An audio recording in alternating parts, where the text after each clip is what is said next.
Kai Cenat, you know him, you love him, you've heard of him 1,000 times. But how did he get here? The Bronx, the gutter. Now he's at the tippity top.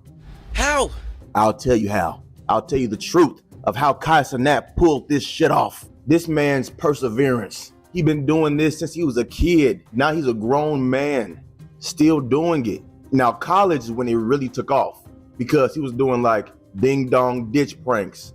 Those blew up. His pranks was blowing up too. Him like doing crazy shit in like colleges and like Walmarts and stuff, that was blowing up. But what really took this man over the moon to the stars was joining AMP. AMP is what took this man from here to here. They put this man on a bigger platform and he ran with it. He took it and he ran to the fucking bank with it. That's the first time I had really seen him was on the AMP videos. He had this big over the top personality, but even then, I didn't see him ever becoming this. At first it was just, oh, okay, you know, a new member, you know, oh, Kai Cenat, cool.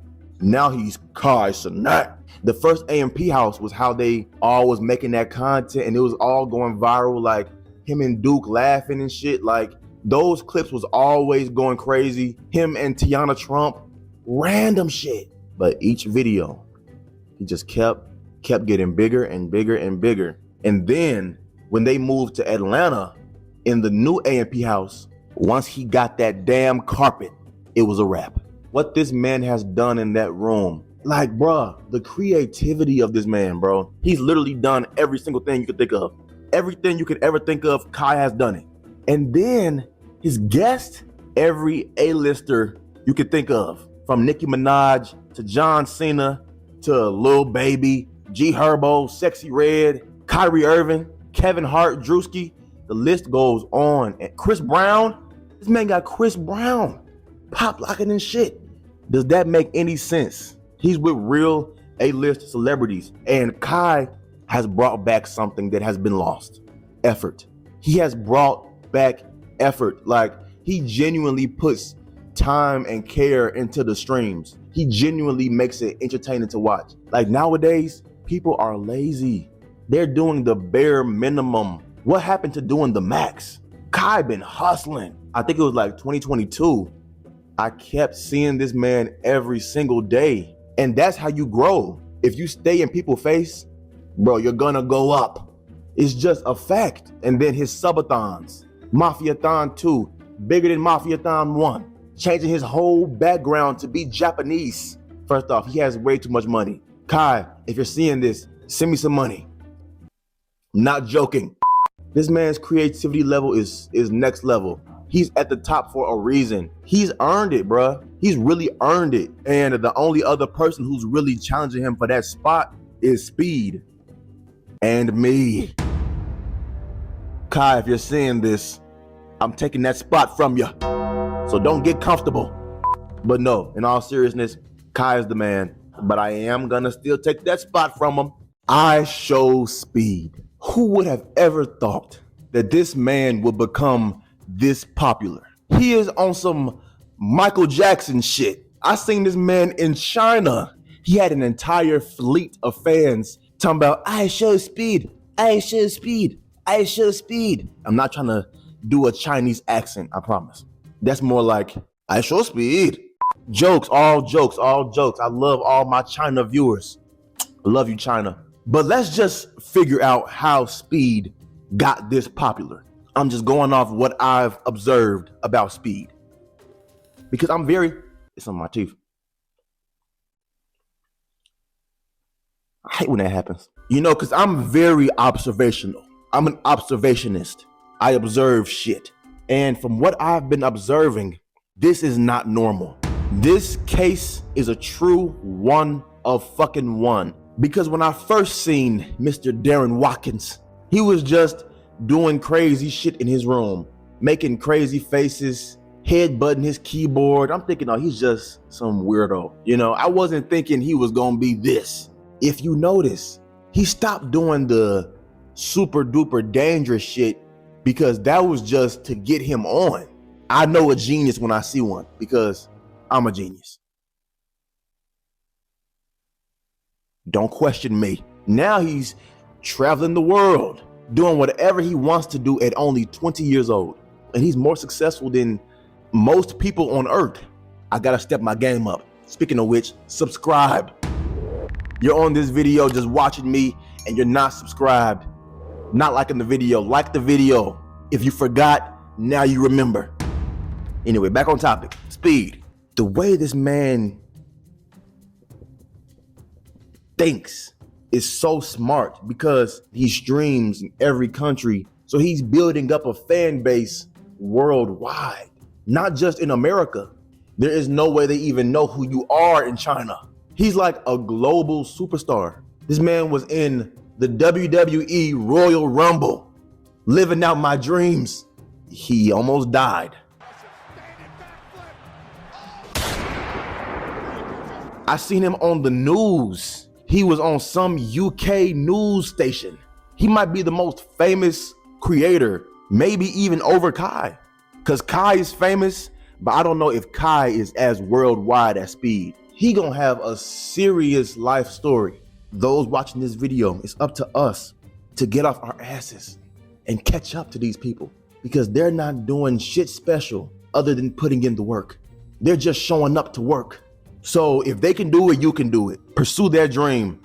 I'm not saying up and quit your job, but I'm saying if you have a talent, go hard in that because it's real money out here and these people are making it. This shit is crazy.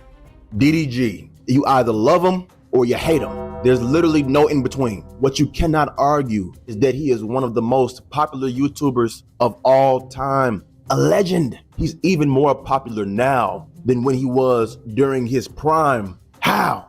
I'm gonna give you the reason, the truth. And before you ask, yes, I can name 5 DDG songs. I'll do it right now.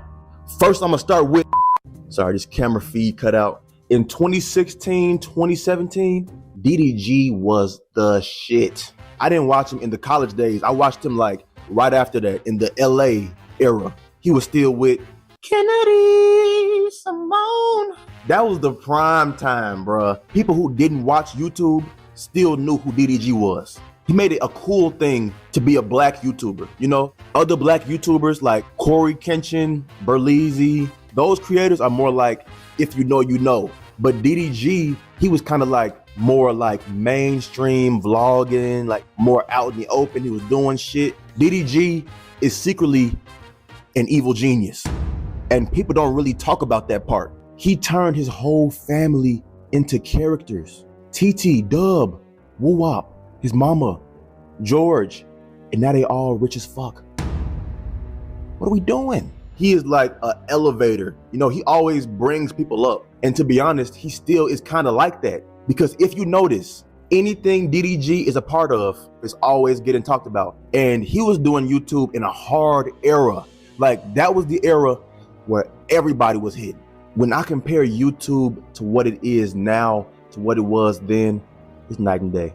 But guess what? I'm gonna be the one to revive it.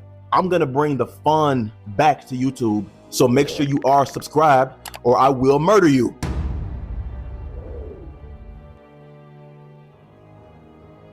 But yeah, DDG. But the number one thing that catapulted his ass to number one was consistency. I know y'all hate that word. It's the truth.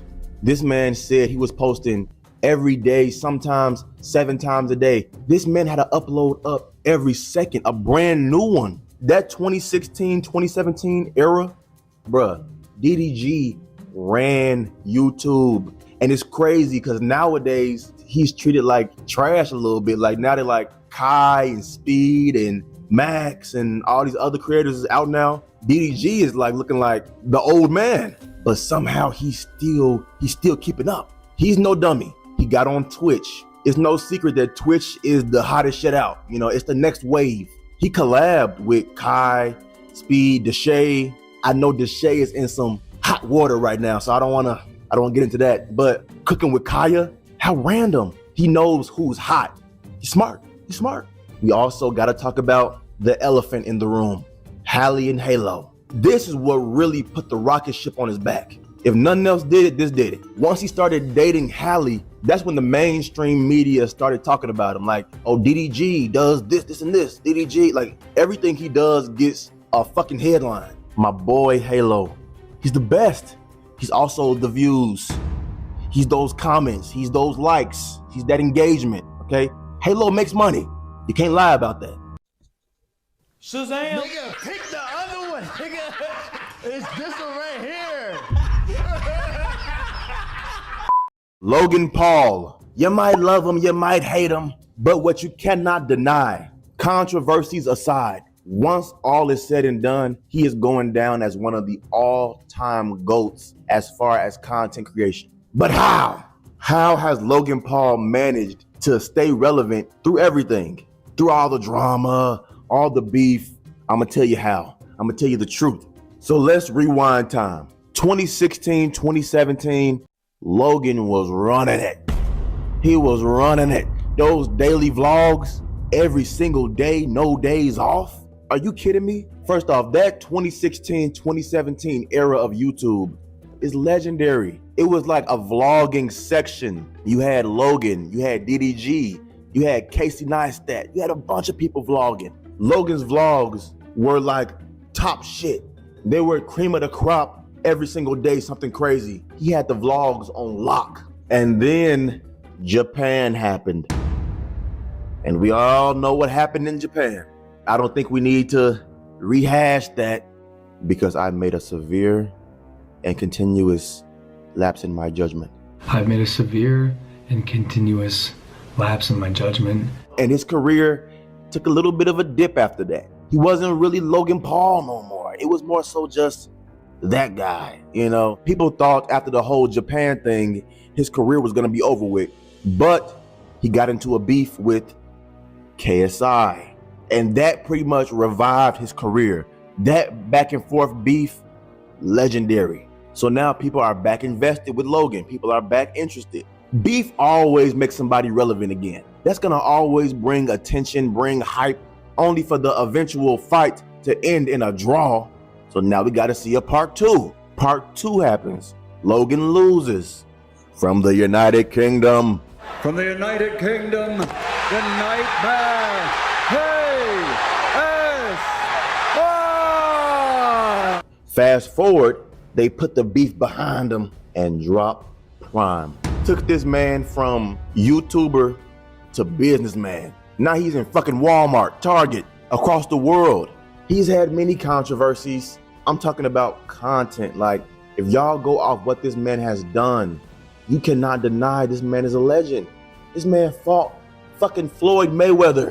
Even though he lost, he still got in the ring with Mayweather. As in the Money Mayweather. Not only that, this man joined the WWE and is actually a good ass wrestler. When he did that moonsault, I was done. I was fucking done. And he constantly elevates. You cannot deny that man's star power. You can't do it. But I won't forgive him for how he did George. George Janko did not deserve that treatment. He deserved better. Logan, you might love him, you might despise him, but at the end of the day, he is a certified legend.